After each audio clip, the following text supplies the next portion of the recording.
Howdy folks, and welcome to another Taste of Gameplay video, this time for the Japanese Tier 7 Premium Battleship, the Ashitaka. As always, these videos are designed to give you a sample of the gameplay of the ship, not to be an exhaustive analysis. I recommend the Wargaming Wiki or other content creators. So, the Ashitaka. I made a promise to myself when I started this series that I understood that playing 500 plus ships, there were going to be some ships that I just am not all that good at, and or I wasn't going to have a great game in, and I was going to show those to you anyway, as long as they were instructive about the ship. It's more about the ship than it is my play.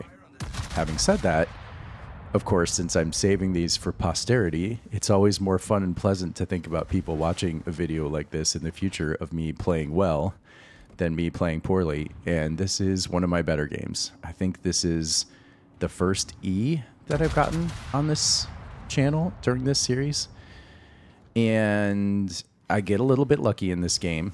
For sure, the matchmaker is good in some ways, though I am bottom tier, so this is a tier 9 game and I'm in a tier 7 battleship, but there's no aircraft carriers and there's no submarines, and the game's going to be close, which is always a good opportunity to showcase your skills. And really, we're going to end up in a situation that's kind of perfect for the Ashitaka. So the Ashitaka is your kind of classic Japanese battleship, right? It's a floating platform on which to have some big, accurate guns. It doesn't do anything else. It has literally no other consumables besides some ASW planes, some fairly normal heals, the damage control party, and then these big old 410s. I believe 10 of them. In turrets with reasonably good angles, pretty good shell velocity, I would say actually very good shell velocity, pretty good dispersion, especially for the tier, kind of absurd alpha, 12,600 for each shell.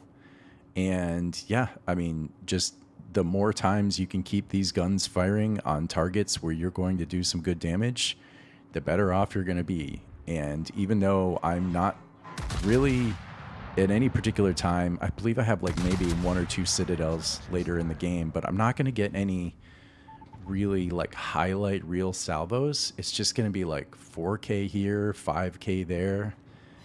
But you think, okay, if you fire a salvo out of this ship and you get 1 full penetration, that usually averages about 4,500 to 5,000 damage. And maybe that doesn't seem that great, but if you were to do that every single salvo you fired, the reload here is 30 seconds. Let's say the game goes for 15 useful minutes. That's 30 salvos at 4 to 5K. That's 120 to 150K. That's pretty freaking good for a tier 7 battleship in a tier 9 game. You're definitely going to have some impact there. But of course, to do that, you have to do what I'm always talking about. Repeat after me. You have to not die. So as a tier 7 battleship, and a kind of squishy one at that, not especially squishy, but a little bit squishy, you can see my positioning, right? And I mean, I get that some people might be frustrated by that kind of gameplay, and I guess all I can say is, if you are, then Japanese battleships might not be the best for you. If you're not excited about sitting on the H line and just firing the guns over and over again at good targets and practicing your aim, then yeah, I mean, Japanese battleships just might not be for you. The Ashitaka as a premium is a little more extreme than the tech tree Japanese battleships at these tiers, but it's not as extreme as, say, the Tsurugi. The guns are a little less effective, but the ship isn't quite so ridiculously squishy. You don't get that 20-second reload. It's a pretty standard 31 seconds. But the guns are still extremely powerful, especially if you actually are top tier. Like, if you play against tier 5 battleships, this thing will just crush. It will absolutely crush people, and I've played games like that. Now, unfortunately, you will sometimes get in games where there are aircraft carriers and there are subs, and your team starts to lose and you're getting pushed, and then the Ashitaka can feel really powerless. Like, it is definitely a bit of a situational boat. You need a game like this where it's a little bit of a standoff. You know, it's a fairly close game and no one's focusing you, and you're not getting dropped with planes because the AA here is nothing special. And you're not getting overwhelmed by submarines. So, you know, in that sense, it's just a very traditional battleship, and it needs a very traditional battleship situation. But when it gets one, I mean, it's really powerful. It's really effective. You see, I'm basically firing my guns on cooldown, and I'm starting to creep up there, right? I'm now up to 41,000 damage, which again is nothing to write home about. The game's really close. As the number of ships starts to go down, I can start to get a little closer to the battle, right? Especially if I know that someone else is taking the heat for me, like this Lenin. I mean, this Lenin is a great tank, much better than me, and he's doing his thing, man. I mean, his potential damage has got to be immense, whereas my potential damage is under 100,000. Like, basically no one's shooting at me, which is great. I mean, that's just what this ship is, right? It's not really a tank, at least not the way the Lenin is, that's for sure, right? I need my guns to keep firing because they're my asset, right? That's the strength of this ship. Now I'm up to 46k. See how much I get off of this salvo. Yeah, I mean, there's another 8.8k, so now I'm up to 55.4. I mean, you know, it just kind of like starts to sneak up on you, you know, especially against targets that maybe don't have as much healing power, maybe cruisers, if you think you can hit them. You know, you saw me help out with that destroyer earlier in the game. That's obviously really important. You got to help your friendly destroyer with enemy destroyers. And yeah, I mean, my positioning, I'm not abandoning the match. Like, I'm trying to stay at kind of a mid to longish range. You know, obviously it's a mistake to play too passively. I mean, if I was still sitting on the I line or on the H line, that would be too far. On the other hand, if I pushed up more than I am now, then that would be too close. And I'm also only getting this close because I've got that island, that little island ahead of me between the E and F markers there. Because that Synop absolutely can, you know, wreck me if I let him, but I'm not giving him a good shot. I'm noticing now what's happening to my team, which is that we need to reposition. The match is still super close. We're a little bit ahead, but not by much, and they are in the cap.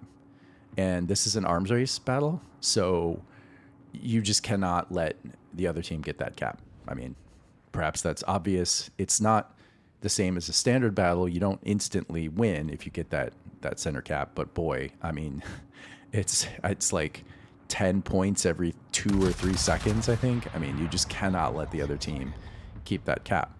And right now they are capping that. So as much as I would like to pursue that Synop, and that would be a huge mistake, right? I need to deal with these people that are in the cap. And I am. Valparaiso is a serious problem. I mean, he's a serious problem. Valparaizos are a bit of a plague on the game. But they're not invincible. It takes a really good captain, actually, to pilot the Valparaiso quickly and make it OP. This guy's going to do an all right job, but he's just going to get a little too cocky. You'll see in a minute. But yeah, for the moment, I'm trying to work down this Schrader. He's a good target for me because, you know, I'm much more likely to get big damage numbers on him, and we need to get him off the board. Not quite sure why so many folks are shooting at the Valparaiso. That's not super useful damage. Of course, now just as I say that, I shoot at the Valparaiso, but that's because I have no other shot. That's a nice 11,000 chunk. That guy, especially without getting any citadels. I mean, that's the thing. The alpha on these shells is 12,600. I mean, that's enormous, especially for tier 7. But I mean, that would be big for tier 10. And it's not like you're paying a huge price in terms of dispersion or accuracy or range. I mean, the range is pretty good, especially for tier 7. And the dispersion's not bad. Accuracy is pretty good. Shell velocity is pretty good. Pen is pretty good. Caliber's pretty high. I guess the main downsides of the Ashitaka are, like I said, it's not a tremendously flexible ship. I mean, you get this long reload. You've got nothing else except your guns. If you get rushed down, you're probably toast. It's not particularly amazing armor. The deck armor is particularly bad, so plunging fire. Oh yeah, this Valparaiso, he's just a little too excited. He's a little too excited about his ship. Valparaiso is a good ship, but it's not invincible. So now this one's kind of over. I mean, I guess the Jaeger has a chance. I guess if the Synop takes care of the Mahan and the Jaeger gets the Z46, or if the Z46 stays out of the cap too long, that could be a problem. I do need to get back to the cap. I need to help my destroyer with this Jaeger. I cannot chase the Synop, and it sucks that I'm going to give the Synop a free shot at me. But I'm full health. I can tank one shot from the Synop, and I need to get back into this cap. It would be a mistake. I think even circling around that island in front of me would be an error. The one way they have to win this game is to try to cap that A cap and then make us chase them down. I still think they probably would lose in that scenario, but that's their chance. Yeah, so I mean, you know, that wasn't fun. 11k damage, but again, I got 71,000 hit points. I got several heals. Oh, I got all my heals to go. And this is the thing, like, I'm certainly not advocating cowardice or overly passive play, but if you spawn into a tier 9 match in a tier 7 Japanese battleship, you cannot push. I mean, you just can't push. By the way, I'm fully aware that these Jaeger torps are coming. I decided to basically just tank them. I mean, for the same basic reason, right? I've got basically all my hit points left. I know Jaeger torpedoes don't do much damage. I need to get into that cap. Obviously, I don't want to take Jaeger torps, but I'm okay with taking a couple of those. I gotta help out my DD. And here you see the nice accuracy of these guns. That's a full pen on that Jaeger. I'm actually not entirely sure why. I must have hit the water. That's about the only way you're going to get a full pen with a 410 millimeter shell against a Jaeger. For those who don't know, if you hit the water with your shell close to an enemy ship, it doesn't mean the calculations don't stop. It actually runs a calculation of how much the shell would slow down in the water. And if you hit a ship, or if you hit the water very close to a ship, it's actually possible that the shell goes all the way through that water and still hits the ship. And sometimes that can be really good against targets that you might otherwise overpen. It's rare, but it happens. Anyway, yeah, I like the Ashitaka. It is situational, but you know, in the right situation, it can be just incredibly impactful. It's a little less unbalanced than the Tsurugi. Here again, I mean, I know this Jaeger's gonna torp me, but I need to get into that cap. I can't take too much damage, right? But I mean, you know, it's worth giving up a little bit of my health. It's the same with this Synop. Like, I need to give him my broadside. Yeah, obviously, I'm gonna try to juke and use the throttle and I'm gonna turn and dodge, but I can't just run away from. I mean, I need to help out. I think the Z46 has the. Yeah, he's got the Jaeger. Yeah. So, I mean, now they're in big trouble because now the Synop is their only hope. And Synop's a great ship. And the Synop could probably take me by himself. But he needs to push, and I get to kite. And plus, I'm not by myself. I have two friendly destroyers. So yeah, 115,000 damage, 1 kill, but only 1 Citadel, right? So, I mean, you know, obviously Citadels are fun and you want Citadels, but I think some people chase them maybe a little bit too much. You can still be really effective if you just keep the guns firing. You know, just like in Spaceballs, right? Just keep firing, assholes. Like, just keep firing. Just every 31 seconds, man. All 10 of those 12,600 alpha shells need to basically be just coming out of your ship. I mean, of course, I'm exaggerating, right? There certainly are times when you want to hold your shot to get a better shot. But in general, what I mean is you want to be in positions where you have things to shoot at. You know, this is a ship that you don't want to be too close to anybody, but you also don't want to be so far apart that you don't have anyone to shoot at. You want to ride that line in between medium to long range, I guess. Anyway, yeah, this was a pretty satisfying game. I feel like I played well. It was a fun one. You see, by the way, how fast this thing's ticking up. What would you say that is? Every 2 seconds, 10 points. That's like 300 points a minute. That means you would win from 0 in like 3.5 minutes.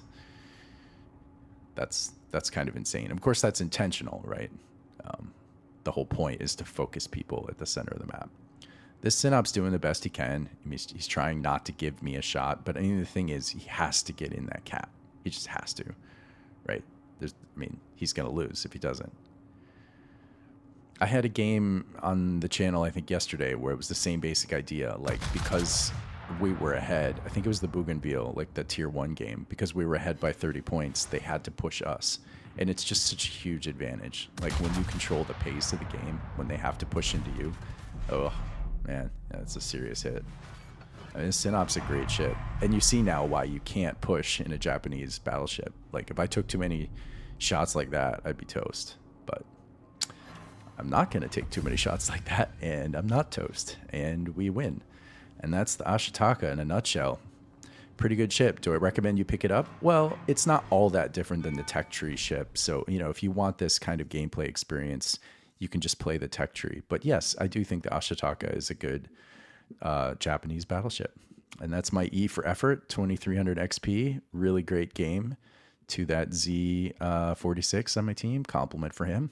And I will see you guys in the next video.